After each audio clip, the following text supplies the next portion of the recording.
Hello, everyone, and welcome back to the V-Spot. So we have someone special with us tonight, right? This is a first, and I'm excited. I'm really looking forward to this segment. I'm nervous. I'm all things, all of the things. But it's a real gift, and so I really want to introduce you to Bless Roxwell, who is an expansion coach, a mental health counselor, a psychotherapist, and an energy healer. Yes. So first and foremost, thank you for a couple of reasons, right? First, thank you for accepting the invitation to be here. I'm grateful, and I'm looking forward to this segment. Second, accepting the invitation when you don't know the questions. Everybody, that is vulnerability at its best. So I want to, give you your flowers for your courage, and what I love most about sharing space with you and talking to you and seeing you post and do your thing is that I feel we have this unique hybrid action about us, right? Where we're coaches and the mental health training. And so I'm excited to jump in Mental Health Awareness Month, and really hear from you. So first and foremost, please tell us more about the work that you're presently doing. Ooh, okay, let's see, which hat am I wearing today? So the work is around psychotherapy and mental health, specifically decolonizing, demystifying, destigmatizing mental health for Black and Brown populations. That's my heart stuff. And then I'm also a Reiki master, so I work with energy and energy healing.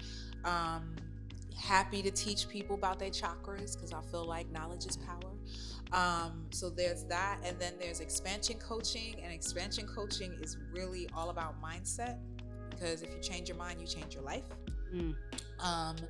And all Say that, wait, sorry to interrupt you. Say that one more time for the people in the back. Oh, I will. Change your mind, change your life. But I'm also going to say that's not mine. That's Wayne Dyer, okay? Because I give flowers. In this moment, but though, I love it. It is the truth, right? Yeah, totally. And then there's another one who I don't know who to credit that one with, but that one is more along the lines of change the way you look at things, and the things you look at change, right? So I'm not a life coach. I can't tell nobody how to live their life, right? But I can tell you how to change your mind. So between mind and energy, that's my wheelhouse, right? That's where I help people find their healing. Love it. I love it. So talk to us about, why mental health, why psychotherapy. Share. We're gonna shine the light on all things mental health. But talk to us about your decision. What had you get into that work? I think that, I've kind of always been that person that seeks to understand behavior, right? And when I was 19, I took a psych class with, it was a senior level psych class because I was dodging statistics. I would be dodging statistics too. So I was like, I'm going to do this senior class that doesn't have the prerequisite. Totally. And long story short, the professor from that class told me at the end, he met me for the final exam because I hadn't attended the class before that because it's too early. Sorry. But I'm familiar. Yeah, he was like, he told me that he had hoped that I would go into this field. And I was 19 at the time. And dealing with my own trauma, and I was just like, no, there's no way I'm holding space for other people's stuff when I can't even hold space for my own. But then, fast forward 20-something years later, and I'm like, okay, I still need to understand people's behavior. I'm still incredibly fascinated by it. And then I got Reiki attuned first, right? Because I had my spiritual awakening in 2012, and I was able to see energy after that for what it truly is, right? And then I was like, okay, I'm gonna go get Reiki attuned. And then I decided to do coaching because I found that my Reiki clients weren't just coming for Reiki, right? There was more that they needed. And then with the coaching, it was a similar thing. I was doing it and I was like, wow, people really are bringing a lot to this, and there's obviously a need. And I was like, I gotta understand more, and I gotta be able to provide people with a deeper, higher level of care, and be hold space for them in a safe way. And so that's what made me say in 2019 at 45 that I was going to go to grad school and be somebody's mental health counselor. And so now here we are all these years later, you know, and finding out that I have autism last year also was key in helping me to understand my choice, because that's part of why I study human behavior. You know, it's like I have to figure out those social cues and those social contexts that don't come naturally to me. And so I study people just really, really closely. I figured out that that's part of why I always have. And it's come into service in this field of psychotherapy, because I really do study people. And so when my clients are even sitting in front of me, they don't even have to say things, like I'm already aware, because I'm, you know, it's that intuitive to me. So yeah, that's how I ended up here. All right, so many good things. You see why I invited Bless to join us? Wow. So first and foremost, I want to shine light on what you just shared and say thank you, for sharing in terms of having a diagnosis, autism. And I think one of the most powerful things about that is I think there's a huge stigma around what autism looks like and what the functioning is like. And so, last year and this year, I'm going to actually be in this space of I am not my diagnosis as a message. And what would you say? Because I think that there's so much value in letting the people know that what we think diagnoses sometimes show up as is not it. Right? So what can you shine on autism? Well, you know what's so interesting, right, is that I just, excuse me, there's a woman, she's the autistic therapist on Instagram, and she had posted this yesterday, and I was like, this is exactly it. And it's that when you don't have a diagnosis, it comes out as anxiety. It comes out as depression. It comes out as all these other things, right? Because you're so anxious, And so for me, getting that diagnosis to say, oh, it's autism with a sprinkle of ADHD, it's like, oh, I'm not just anxious because I'm anxious. That's it, right? I'm not just, feeling depression because I'm depressed. It's like, oh, these things are at play, right? And then I'm now neuroatypical, functioning in a neurotypical world, and I'm sitting there like, no wonder I feel so stressed. No wonder. It's just so many things kind of fell into place. And so on the one hand, I those diagnoses of anxiety, they're just thrown around too much, And it's like, when it could just be that you are neurodivergent and it hasn't been found out yet. And it's not to say I don't still have anxiety, because I still have anxiety, right? You're like, that part, check. Right. But at least I can trace it back and really get clear about knowing myself and knowing what is showing up and coming up for me, right? So it was game changing, and I try to share it as much as possible, because I want therapists and counselors and coaches, when people are coming to you and they're saying I'm anxious, right? Well, what does that really mean for them? Because before that I was just diagnosed with anxiety. And it looks different, right, for each of us. Exactly. And so I love that you are. So first, just share a little bit more about neurodivergent for folks who may not be familiar with the term. So neurodivergence is the idea of someone, we have this idea of a baseline, right? And someone deviates from that. They're autistic, or they have ADHD, or they're OCD, or bipolar. And it's just this idea of not being the quote unquote norm, which in and of itself is a discussion. Right? We'll bookmark that for another episode. Get back to that one. And then neurodivergent would be referring to a person. Right? So neurodivergence would be the thing, and then neurodivergent would be you're describing someone, right? And I have a theory that no, everyone does not have autism. Everyone does not have ADHD. Everyone does not live with neurodivergence. But I have a suspicion that there's a lot more of us out here than is known, right? Because when I even tried to go get diagnosed for autism, the assessment alone was $6,000. Right? And so for people that are out here just trying to get diagnosed, even that is a challenge to get assessed, you know. And then with the ADHD, same thing. They don't, something about it's unless it's impairing your life, right? And it's like, but who gets to dictate if it's impairing my life? Well, that's right. Exactly. You know? Like, let me tell you if it's impairing. If it's impairing your life, right? It's like, right? Like, I will be the best judge. I will be the one that. to tell you if it's impairing your life, exactly. right? So it's an ongoing discussion that's happening. We just stepped into it last month. We had a panel discussion around autism awareness in BIPOC communities, right? And so my goal is to continue to have this conversation, continue to bring more people to the table to have it, because even in the DSM-5, like that sort of descriptor, even that's not, it's not catching everybody, you know? No, that needs to be. Also, that's a whole other story, right? I don't know if the volumes of the DSM can keep up with how much it's important to actually keep refreshing and tweaking. Yeah, you know? Exactly. No, I love, there's so many things that you said, and you know, this aspect of, I want to go back to what I heard you say is a relief in hearing a diagnosis, right? Because, and I really want to shine the light on this for everybody listening.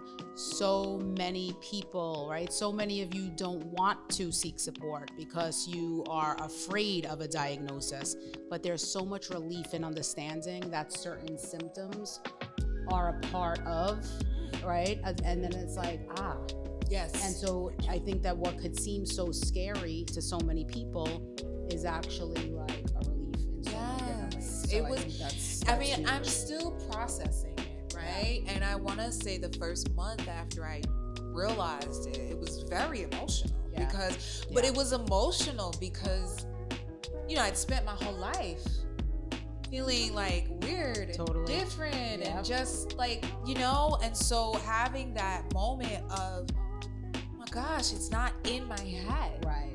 You know, I'm not crazy. I'm like, I really am processing information different, right? I really am.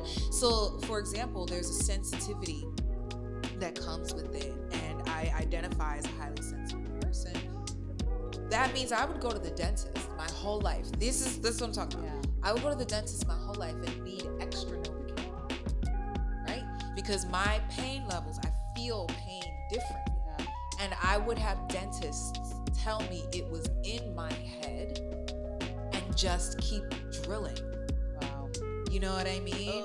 And it's like, now I have a diagnosis. I'm like, oh no, you're gonna stop. Yeah. Because I'm telling you, it's not in my head, right? Yeah. And so even having that is the idea of being neuroatypical, moving through a neurotypical world, is like you will have people telling you no. And so when you have a diagnosis, you could say, oh, no, sorry. Yeah. You know, no, you're wrong. My own brother, who I love, who's one of my biggest cheerleaders, advocates, his initial response was, but you're one of the smartest people I know. I'm like, yeah, I'm still one of the smartest people I know. I just happen to also be one of the more socially awkward people that you know. You're like, that part didn't change. That part didn't change, still right? the smartest person, you know. Yeah. So, but it was little things like that allowed me to stand firm when other people doubted, right? When other people are like, you're not anxious. What do you mean you're depressed? You're not like, it's like, no, this is not in my head. I'm not making it up. I am, you know? And it doesn't, I think the most important thing is about weaponization of a diagnosis. Right? Yeah. Like that idea of being autistic and having it weaponized against you, or having anxiety and having it weaponized against you. Yeah. And it's just like, no, nobody's going to weaponize this against me. You know what I mean? And if anything, I realized part of my mission and my purpose, part of my purpose is supporting people, right? But it's also, you know, I'm here to change literally the face of autism. Because you don't look at me and think that, right? You think, you know, a little boy or something. Because that's the messaging and that's the marketing that has taken place. It's totally true. I think that changing the face of, and that's the powerful part, right, of mental health, because I think that there's been so many conversations that I've had in terms of depression, anxiety, PTSD. Another one, right? There's you say PTSD, you think of a particular profile sometimes, and it's like, hello, Yeah. here I am. Here I am, right? exactly. So there's so much value in shining the light on that, because I think that it's another level of stigma and chipping away at what has been created over the years in terms of our go-to. I think that's powerful work to be committed to, and a courageous journey, to say the least. And I think that people, there's so much benefit in thinking about young people who there's a lot of anxiety around believing or thinking that they have a diagnosis, right? And then being able to look to various people to say, oh, I'm like them. That's, and there's nothing wrong with, and this is something that we don't have to be shameful about. And it's just another way to basically understand ourselves and how we interact with the world. That's freedom. It's freedom. It's freedom. Exactly. Totally. And it's just like, there's the stigma that comes with neurodivergence is coming from the outside. Yeah. Right? And so like even, the discussion around autism is like, there's no need to find a cure. Yeah. Like Autism Speaks, I believe part of their marketing is let's find a cure. Like, what do you want to cure me of? This is my brain. This is not something to cure. And I think about it like this. Nature made trees. It's like 1,000 different kinds of trees, right? Nature made octopuses. How many kinds of, like literally look around you. Nature makes one thing and then spreads it out across the spectrum, right? Yeah. Why would she only make one kind of brain? Right. How does that even make sense that she would make one brain? Right. And everybody, like it doesn't add up. And how Nature tips boring. to diversity. Exactly. Right? Like think about it, for everybody listening, how boring the world would be with one type of brain. One. And then, dare I say, some of the brains that we experience modern day, it's like, no, there's so much like variety and, And there's so much totally. gold and healing and just innovation. Yeah. Right? Yeah. Like it's just, let's think outside the box, Let's stop stigmatizing. Let's stop just weaponizing people against themselves. Yeah. You know what totally. I mean? That's not okay.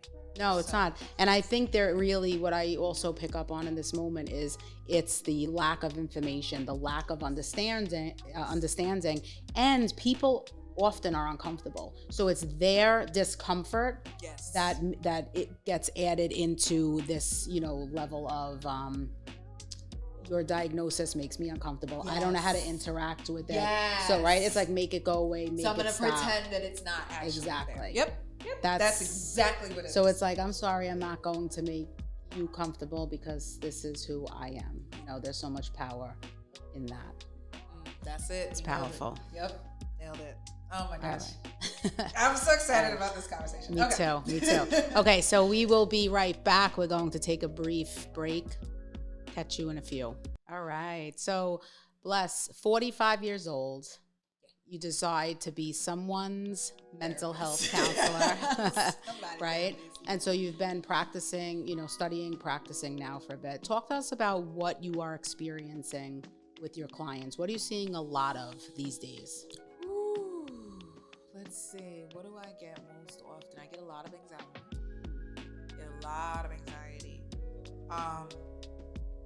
I get a lot of depression. But what's interesting is that I get a lot of anxiety and depression connected to people not living authentically. Right? And so they are in the midst of their midlife crisis, right? Or, they want to be doing this, but instead they're doing that, right? And so it's almost this epidemic of I did what I thought I was supposed to.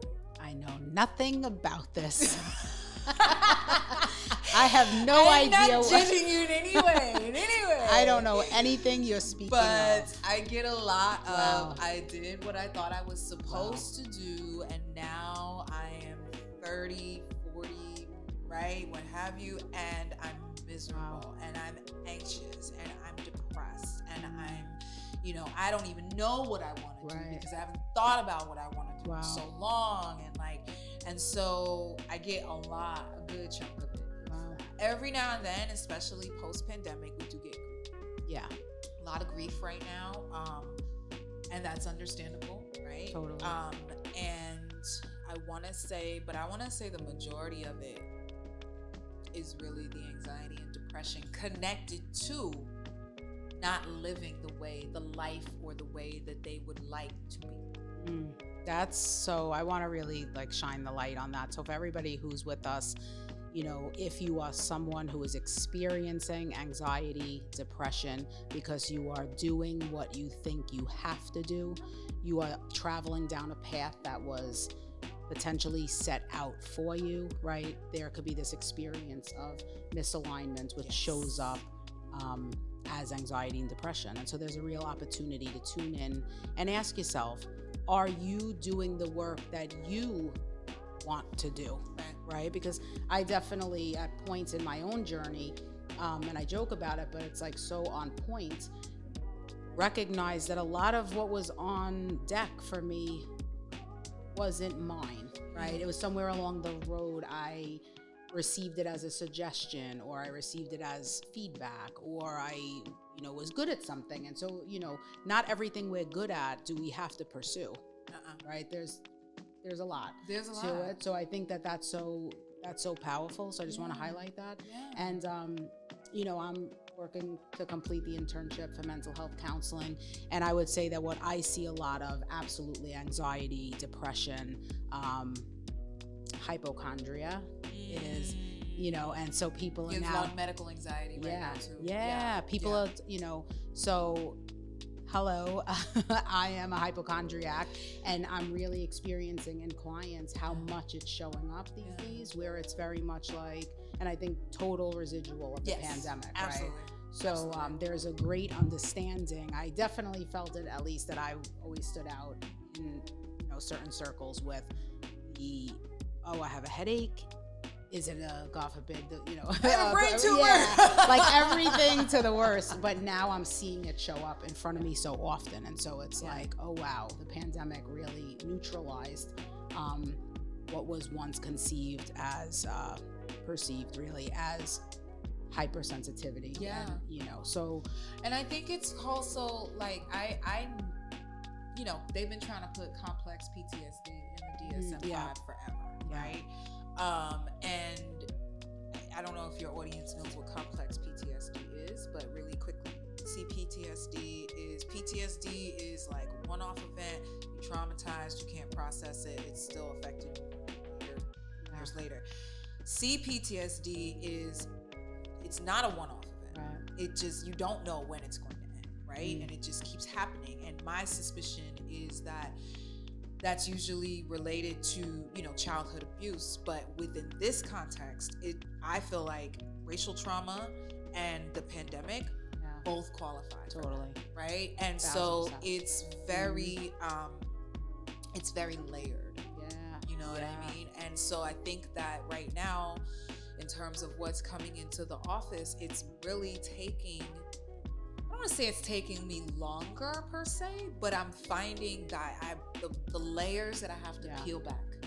Absolutely. Right? To get to like the actual core, you know, it's almost like we put blankets on ourselves each year. Take a blanket and we put it on ourselves, right? And it's like, then when you come into therapy, you know, you have to sit with your therapist and you have to feel safe. And I like the blanket analogy. I'm going to go with it, right? Because you have to feel safe to be able to take off the blankets. Totally. You know what I mean? Totally. And some of them are heavier than others, and you know, and so really finding someone that you feel safe enough with to do those things, I think is super, super. That's everything, right? And so important. And again, everybody who's tuning in, you may not find that with the first therapist that you sit with, right? So listen, you're interviewing your therapist. It's like dating. You're right? Like you're sizing them up. Like, can I unpack my stuff with you? And if the answer is no, don't allow it to be a knock against the whole profession, right? It's about finding someone who you genuinely feel seen by, understood by, right? Safe with. But I hear it a lot. You know, I tried and I didn't connect, and I'm like, no, don't stop after one Find time. someone else. Yeah, exactly. Like there's actual research that shows that part of the healing that takes place in therapy is about the connection you feel with the therapist, right? And so it's not one of those things where it's not like going to a doctor where you can go to any doctor. Yeah, right? Exactly. It's like, you know, try on some before you get to that one.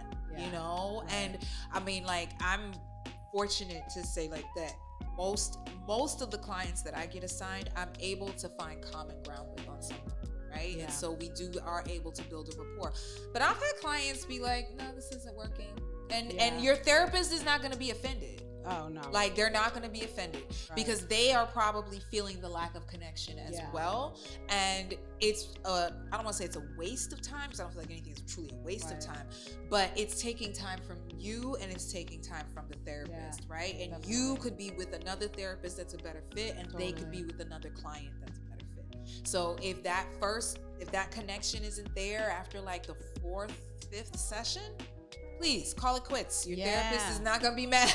Listen, quitting sometimes, you know, gets the bad rep. You get to pull the plug when it doesn't work for you, but don't pull the plug indefinitely. Right? Keep going, keep Find trying. Someone else. Exactly. There's someone out there for you. There's that, definitely. So stay the course. Tell us about your own mental health. How are you supporting it these days, right? It's been a trying couple of years here. So talk to us about what it looks like to support you. Oh my gosh. Lots of meditation. meditation. Like in, I don't know if y'all ever saw the movie Auntie Mame, but anyway, if you ever do, there's a horse in there. His name is Meditation. But so I regularly use an app called Beatfulness. That is my primary go-to because it works on the concept of brainwave entrainment.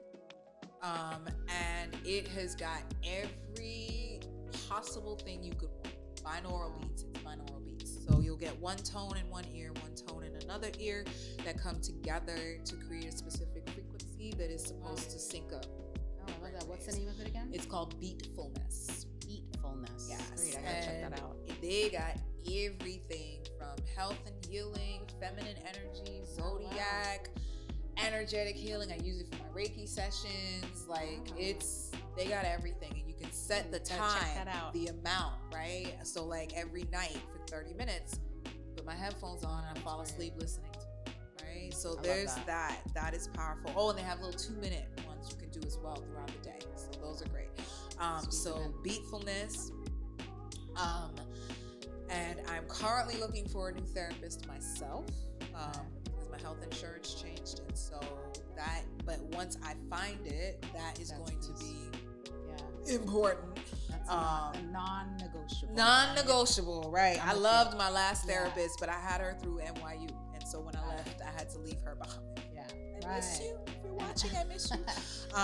There's a connection that's formed. I think that's so important to highlight. There's a connection that's formed. There very much is. When you feel safe, you feel safe. Right. And so therapy, the Beatfulness app, I do a lot of meditation on my own. I love walking, particularly now that it's spring. I feel like that's really important to just share really quickly. Walking is really good for anxiety. Because it kind of works it, right? It engages both sides of the brain, works it out of the body somatically. So I love walking. I'm so happy that the weather is better now. And when the weather is nice like that, I'm good for the park. I love earthing, right? I am a literal tree hugger. So I will walk. You might catch me in Brooklyn hugging an actual tree. So if you see Bless hugging the tree, make sure you send her love. It's okay. Don't call anybody. It's okay. And that's an energy thing, right? Because there's a circuit that is created when you do earthing or when you hug trees or engage with nature. And then I want to say in the winter, right, when I'm not able to do those things, I'm big on like a good cup of hot tea. Right? And just sitting in silence. Power of. Yeah. Or if it's the morning, it's guaranteed gonna be coffee. I don't play those games. But Seriously. just sort of sitting and being. I think I try to do that as much as possible, right? Because I'm also somebody's mama. And so I'm always, like, when I'm, from the time I go in the morning, go till I'm done at night, right? And so I carve out those times to sit, do nothing. No TV, no phone, no input, no nothing. On purpose. All right, so I want to highlight that to everybody who's with us too. This is, the name of the game is Purposeful Silence, right? We are used to plugging in things to distract us. And so to carve out time where you can purposefully be still, there's a therapeutic aspect to, that's powerful. Game changing. I love that. And you know what? Y'all mind yourselves, okay? 'Cause I'm going to share this. There was a study that was done. Broke my heart. That they stuck people in a room for 5 minutes, just like that. No phone, no TV, no nothing. And after 5 minutes, they were giving themselves electrical shocks. People could not sit by themselves for 5 minutes without giving themselves an electrical shock. Wow. That's a problem. That's a big problem. Like, it is okay to be with your thoughts for 5 minutes. Nothing's gonna happen. No, right? As a matter of fact, here's the call to action. If you can't be with yourself for 5 minutes, you need to be with yourself for 10. Yes. Yes. So that we're gonna go that route, exactly. Right? Because if you're that uncomfortable, if then you're there's healing and attention that deserves. That is calling for you to big. find a space to get some healing. Okay. So yes, taking those 5 minutes a day, 10 minutes a day to just be still, just. Yeah, listen, that's intentional healing all in itself. And I love that it's an untraditional way of supporting mental health. So thanks for sharing that, because that's key, because it's therapy, right? Like, I'm someone too who has therapy in place. And what else that's untraditional that supports the mental health? And I love that you highlight that. So that's powerful. All right. So we are going to move to our final question before we go to a speed round. Oh my gosh. I'm so nervous about the speed round. But no, it's exciting. So the last question, I speak often about courage over comfort. Talk to us and tell us, what does courage over comfort look like in your life right now? I'm a Leo, man. Let me tell you something Share about me and out. courage. All right. So, what does courage over comfort look like for me right now? Courage over comfort looks like ending my company, Life Being Energetics, stepping out in front of it to be Bless Roxwell. And we just had this conversation, right? And so Life Beam Energetics was my baby that I started in 2017, I think. And it did everything that I do, right? Because it was me. But there was something to be said for it in terms of protection and a buffer. And then in 2019, when I did Momentum Education,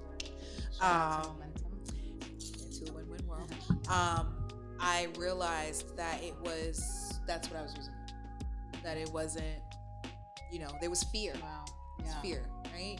And it was only since, and then I started school, and then the pandemic happened, and so I was able to push it off to the side. But then once I graduated, and now the pandemic's not around anymore, here we are, right? And so a couple of months ago, I realized that it felt like the shirt was too tight. So I had to take it off and really sit with, it's time for Bless to step out and be Bless Roxwell, and there's no buffer and there's no mask, and so that takes courage, right? That's courage. And I am an authentic, courageous, and powerful leader. Yes, you are. Yes, you are. I love that. So that's my courage to comfort out of courage, all of that moment, because I was like, I could stay here. Life Beam Energetics is very established. People know it, right? And from a marketing space, I'm probably not doing myself any favors, right? But because I kind of got to start over. But it's like, which might be the biggest favor. Right. I get to start fresh. I love that. And I think, I had a conversation, I don't know how many episodes ago, with Baron Wright, and you gotta love Baron. And we talked about this idea of giving yourself permission to reinvent and giving yourself permission to switch it all up, right? And sometimes we are waiting for the outside world to say, it's okay to make this change, you know, and what I hear in your journey and courage over comfort is giving self permission to, regardless of the process, to go forward and establish. Yeah, because there's always going to be fear. Yeah. Right? There's always going to be fear. Yeah. Yeah. Absolutely. And so at what point do I let fear continue to be in charge? Right? Totally. And it's like, you know, you spend your whole life and wake up at 65 realizing that you've let fear dictate everything, you know? Totally. And so, no.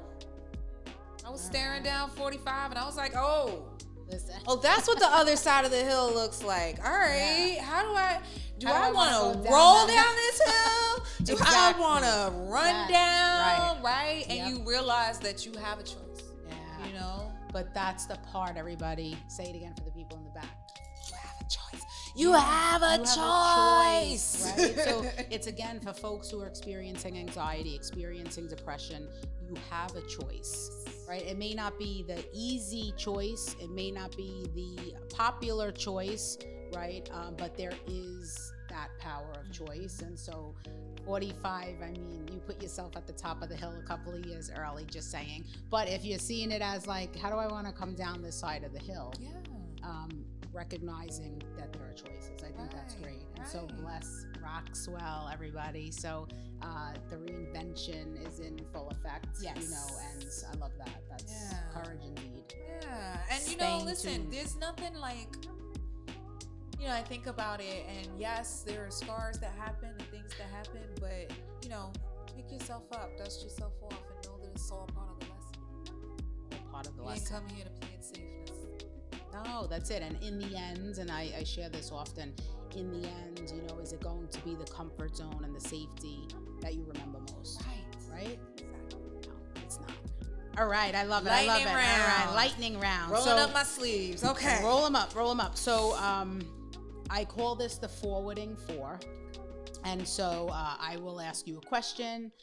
You answer with the first thing that comes to your mind, knowing that there is no right or wrong answer. Okay. All intuitively driven, and wherever you go, you go. Okay. So tell me when you're ready. I'm ready. All right. Number one, name one area of your life where you are intentionally healing. Body. Physical things. Anything related to physicality, mental, emotional, spiritual. Got it. Number two, share one breakthrough you've had as a result of being in therapy. Oh, one breakthrough I've had as a result of being in therapy. That I don't have to feel like I have to do. I can pace myself. I can seek help. And I can be interdependent. Love it. All right. What is your call to action to the collective? Go get you some healing. No. Courage, dear heart. My call to action would be for you to dig deep, believe, and know there is light on the other side. And that is really the degree of your courage that will determine how fast or how quickly. I love that. Great. And number four, what would you say to anyone who believes that they should manage their mental health on their own right now? Sorry. That might be what I would say. That's the answer. No, let's see. Laughter aside, we just came out of a pandemic. There is a whole racial reckoning going on in this country. We had 4 years of a really volatile presidency. We are currently in the space of a somewhat volatile presidency. Like, there's climate change. I mean, like, you pick your poison, right? So, no, I would not want you to think about managing your mental health on your own. I think that we can all use support. I think that we are all better for the support that we receive. And I think that, you know, we can create a new society, since society is made up of individuals, a new society that understands that, you know, life doesn't come with a manual. Okay? How you show up for it ecologically in community will determine the world that we live in. You know? So go out there, support yourself and your community in their healing. We'll make the world a better place for my baby when she grows up. She's 7, so y'all got some time. There's some time. Yeah, so everybody listen, lean into support. You don't have to go at it alone, right? I always say it's better when we're together. Bless, thank you for gracing the space. You know, where can folks find you? Oy vey, where can you not? Let's see. Google me, baby. No, the Instagram is I am Bless Roxwell. The website I am Bless Roxwell will be coming soon. Life Beam Energetics, I think, is still up there if you're looking for a specific website. And then if you go to Facebook and type in Bless Roxwell, you will get my business page. The Life Beam Energetics page is still up there. And, you know, message me. I like talking to people. So, you know, message me, leave a comment on one of my pictures, any of those things, right? And I'm happy to have a conversation or offer support, even if it's a referral, right? I do that all the time. People are like, I need X. And I'm like, okay, go to this person, right? So I'm happy to give referrals. So yeah, reach out, find me, Bless Roxwell, ROX. There you go. Well, thank you again for tuning, for joining us, gracing the space. Everybody, thanks for joining Bless and I in the V Spot. To be continued.